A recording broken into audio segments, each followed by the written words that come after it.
it's 20 years. It's like nothing. I still think like, oh, I'm still 20 something. And then I realized like, no, actually my daughter is 20 something.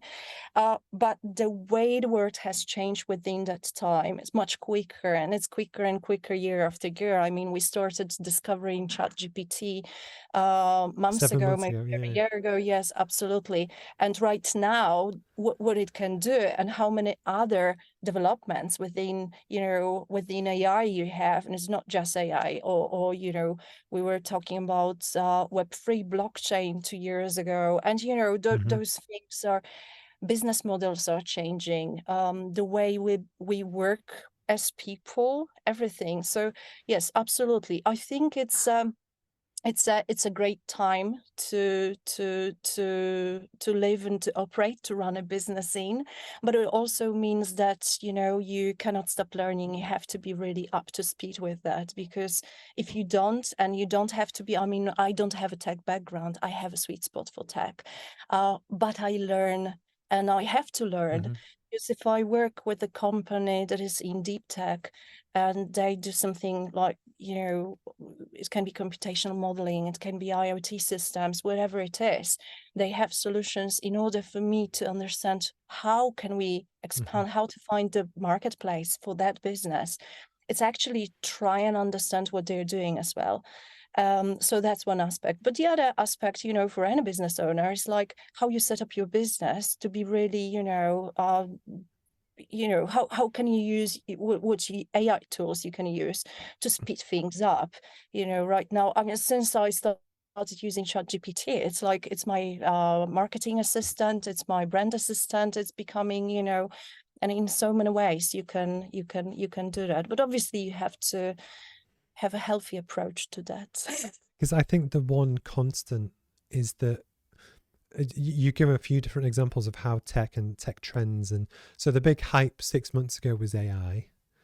Like it's still a big thing, but actually Yeah. some of um, because I watch Bloomberg quite a lot, and some of Yeah. the companies that raised a ton of money aren't doing as well as they hoped, and then people now start to question: is it a bubble? Is it not?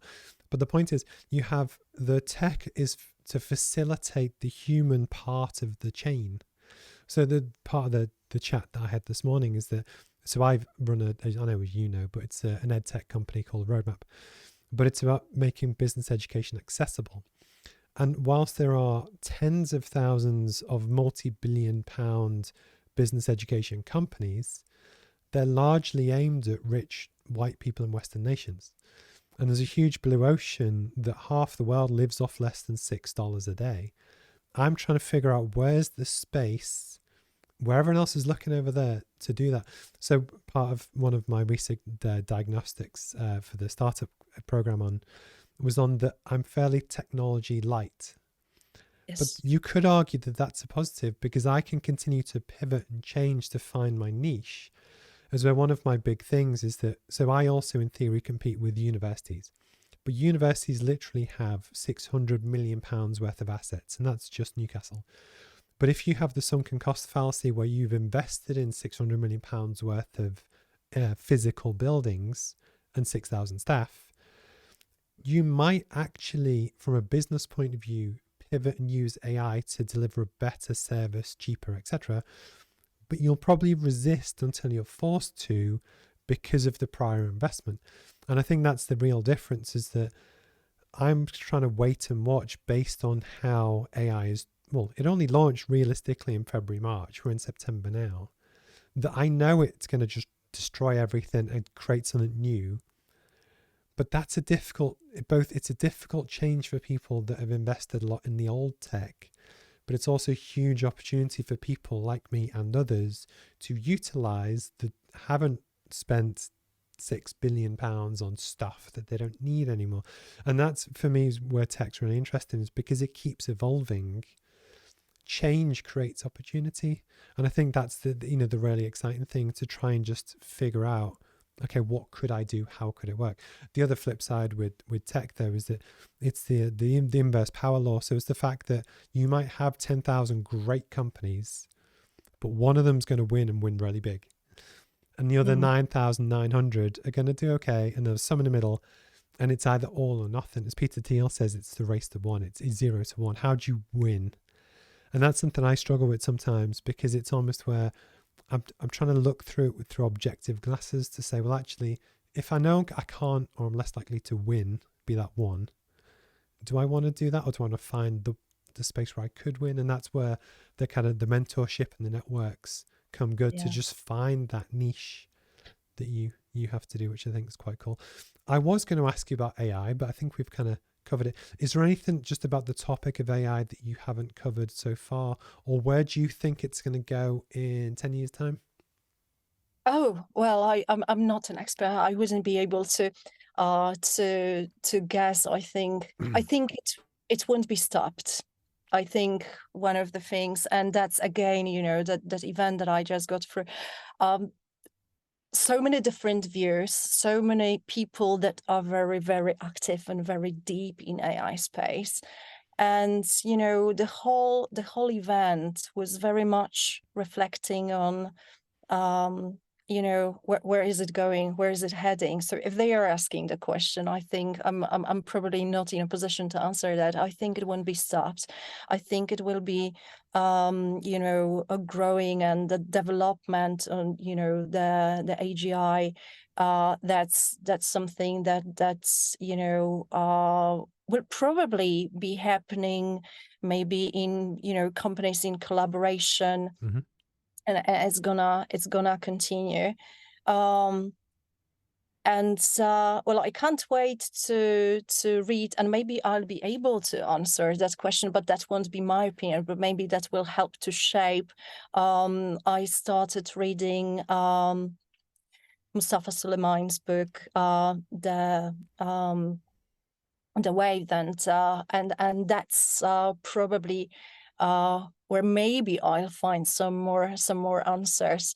But yeah, I think that's nothing that we can stop it, and it's probably where we can dig a lot of goods.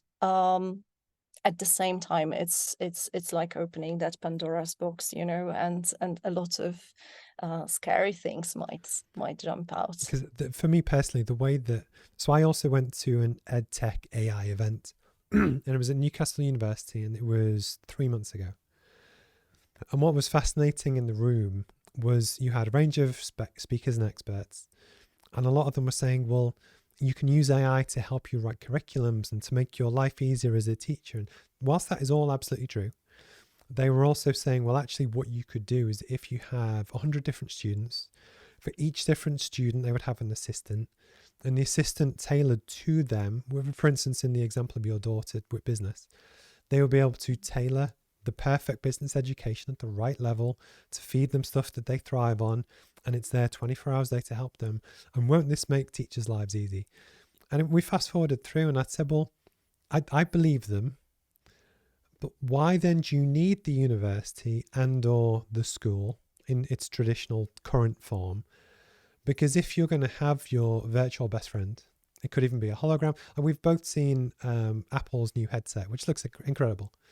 But with augmented reality, you could have it on, and it's like just talking to someone. They could be your best friend, but actually, they could also be the most wise person in the world. They can teach you philosophy and engineering and law, and they'll always tailor it perfect to you. But my point being that I can actually see the entire education system being completely revolutionized.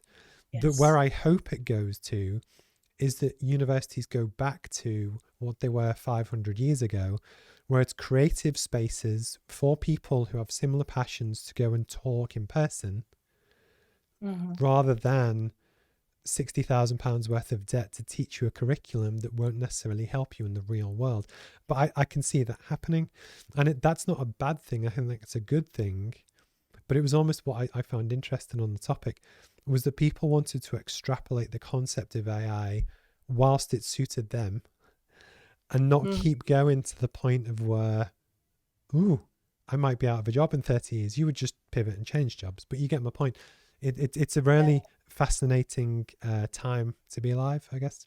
Oh yeah, absolutely. I mean, the out of job question was going throughout the whole event, and I think the point there, and the point that I heard earlier, and I believe that's true. It's like where there was the invention of cars, yes, well, horses are well enjoying a great life somewhere else. And I think, the thing is that people doing those jobs that may be endangered, automatic sort of jobs, or anything that is easy, their jobs will evolve. Mhm. And that's one thing. So it's not necessarily losing the job. It might be evolving into something different. And what you mentioned about the curriculum and student studying, I remember speaking to someone working at the university as a PhD researcher in AI some time ago, and what they were doing is actually training AI in a pair, like you're studying with a student with student. What they were pairing a student with an AI bot to study the same curriculum and see what happens, Ah. how that involves taking the same exams, taking the same case studies and working on them. So an AI and a student together. So I'd be very keen to see how that progresses and where that takes us. And one of the things that actually Stephen showed us at his talk was where AI is taking, because we are talking about, well, write a curriculum, but it's way more than that if you look. And he played a piece of he often reads for Mhm. Mhm. documentaries, and that was I think a documentary around Nazis in Denmark or Netherlands.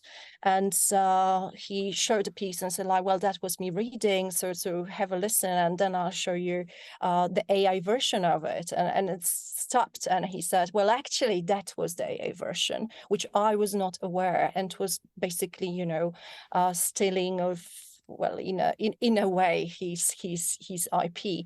And then the question during the next session is like, well, how can we protect ourselves from using our face, from using our, because what you can do with AI in terms of stealing the identity, fraud, and the deep fake Well, is huge. And one of the questions was like, what can we do? And I genuinely thought, like, well, could Stephen Fry sue the filmmakers? And apparently not, unless you create your identity sort of, and mhm. you put an IP Mhm. on that identity with the voice and Ah. everything. It's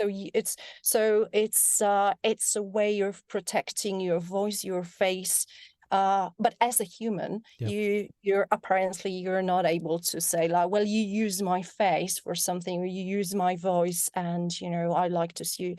So loads of ways. And here is just what AI can mean to you as a person. And apparently actors or famous people already have that in place. Mhm. So maybe Stephen or Patricia don't need that, or we can't afford that yet. It's not so I have rich. actually looked at it. I've looked at how, because I do a lot of online videos, but where you could create a digital avatar of you.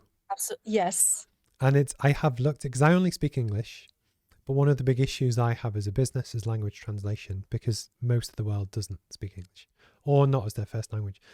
But I can see it, just incredible things where I think the issue you will have, and we're already kind of there, is that people will just lose trust in everything. Because actually, in the Russia-Ukraine war, very cleverly, someone broadcasted a deep fake Putin on Russian TV saying, I think it was Ukraine had won the war or give up.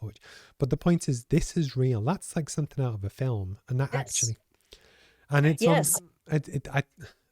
I think we're going to go through a period where people either lose trust in the media, unless it's watermarked as being real. Yes. Yeah. Watermarks, and one of the points was, worse will be different. You won't need power, or you won't need weapon, or your weapon will be the AI. Yeah. Yeah. And then so it's absolutely a different sort of shift in terms of the power, and what you can do with it, and what type of AI you have. And if you think of Russia or China, and then I you think look for at me, how we are talking about being ethical. yeah. um, Because that's the big thing, is that I think what will happen is often it's when multiple technologies combine. So quantum computing is getting close to being, regular day-to-day viable. One of my Yeah. former guests was a guy called Craig Fenton that runs Google in Europe. And this was 2 years ago, but almost it's close. And the code breaking ability of quantum computers is off the charts compared to regular computers. But you combine that power with AI to iterate. The point is, you might have well-meaning actors with regulation that follow the rules. But if you have someone with a self-interest that doesn't follow the rules, they could just take over the world. Absolutely. And I think we'll end the scary conversation there. But the point is, it's fascinating. And what I look forward to is that when I'm 85, I'll get to look back from my hologram and rewatch this conversation and see how we're all incredibly wrong. And actually, it was all fine.